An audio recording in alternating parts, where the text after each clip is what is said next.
I have a map here of United States possessions in the Pacific and in the Caribbean today.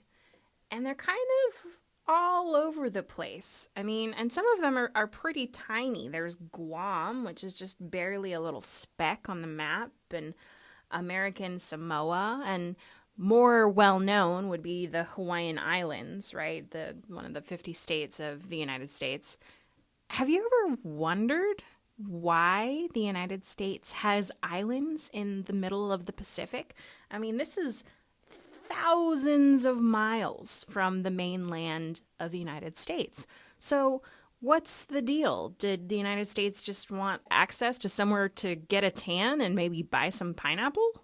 In this video, I want to talk about the very unique historical circumstances under which the United States acquired a bunch of territory outside of the borders of the lower 48 states. Or how, in other words, the United States became an empire. And empire, or imperialism, is the practice of having political or economic control over a territory that is outside the boundaries of your nation. So when did this happen and why did this happen?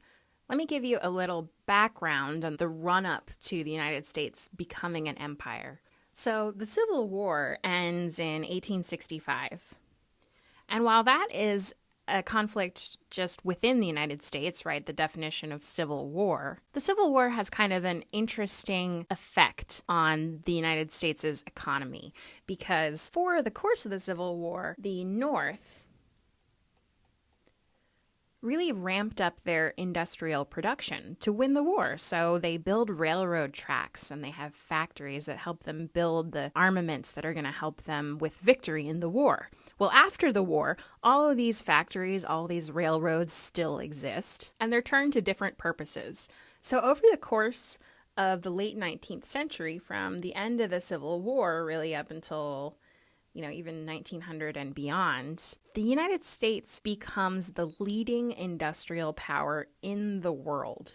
So they make more stuff than anybody else. And this is one of the reasons why so many immigrants are flocking to the United States in this time period, because there are jobs in factories.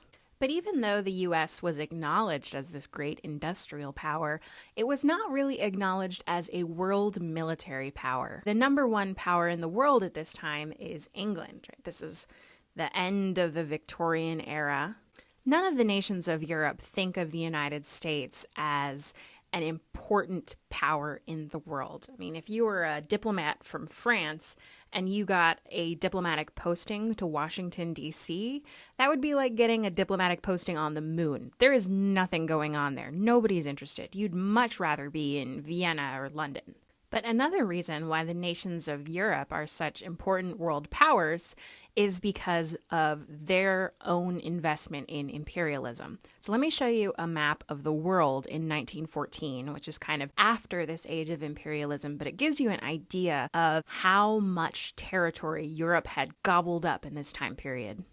So this is the rest of the world in this time period, and we're talking about kind of the period from about 1880 to 1900. And in this time period, the powers of Europe really competed with each other to take over territories in the rest of the world. And these would have been developing nations that did not have the firepower to compete with Europe. And they were generally nations with a lot of natural resources.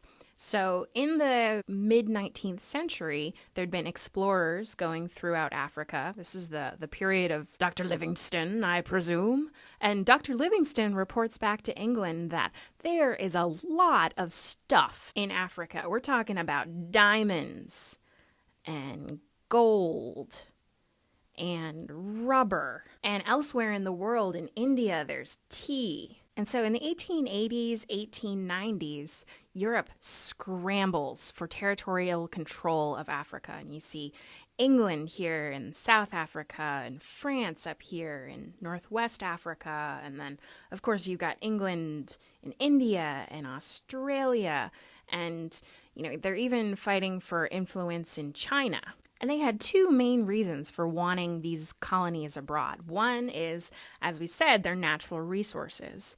So they can take all the raw materials, the unfinished goods, to run the empire, and then they can take that back up to Europe and process it. So it's a cheap source of stuff for their industrial production. The other thing they want is markets. So all of these territories, all of these colonies have people in them who can buy the products from the European nations. And as their factories produce more and more stuff, they need more and more people to buy those things, or they're going to stagnate economically. So this is where the United States comes in. So in the late 19th century, the US has become this leading industrial power.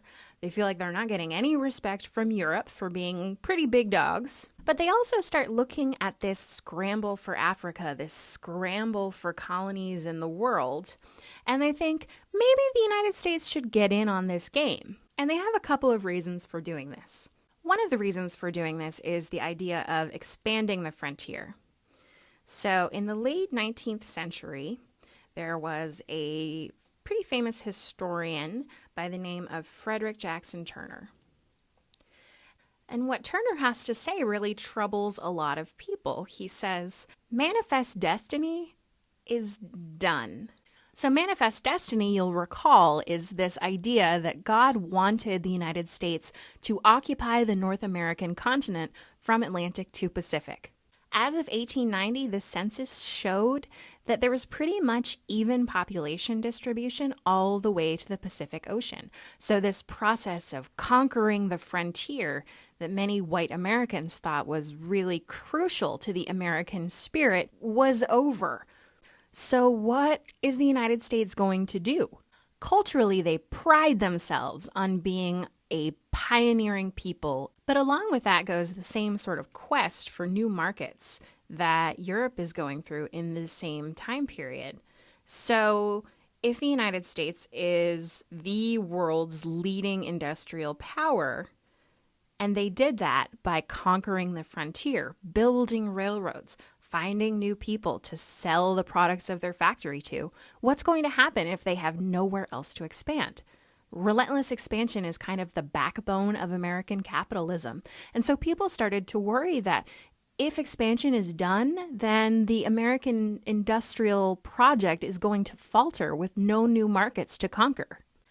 All right, so those are the economic and cultural explanations for why the United States became interested in being an imperial power at the end of the 19th century. There are also some military explanations. So let me take you back to a map of the Pacific. So in 1890, this man named Alfred Thayer Mahan published a book called The Influence of Sea Power Upon History. And Mahan's thesis was that all the great nations of history since time immemorial had gotten their greatness through a domination of the seas. So he says that if the United States really wants to be a world power going forward, they're going to have to make some serious investments in their navy.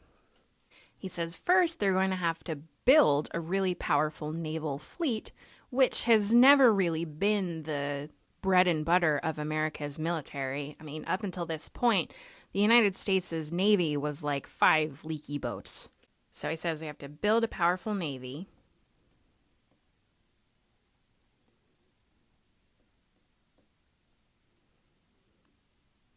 And that you should consider putting a canal somewhere across Central America so that if a ship is in the Atlantic, it doesn't have to go all the way around South America to get to the Pacific. It can just cut this corner here.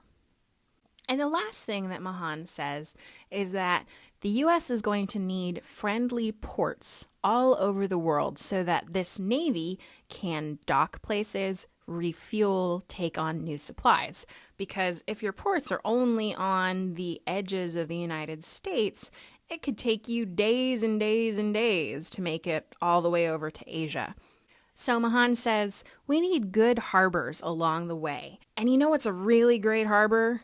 Pearl Harbor in Hawaii. It's one of the best harbors in the world.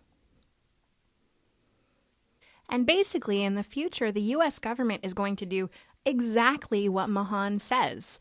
In between 1890 and 1914, the United States increases their investment in the Navy by a power of 7. It's $22 million only in 1890. By 1914, they're putting $140 million a year into their Navy. And they will move forward with this plan to build a canal somewhere in Central America. Hint, hint, it might be in Panama. And they will annex ports all over the Pacific and also in the Caribbean to take care of their new powerful navy. So in the late 19th century, the U.S. is really poised to enter into world politics as a major world power. In the next video, I'll talk about the Spanish-American War of 1898 and how that led the United States to become an empire.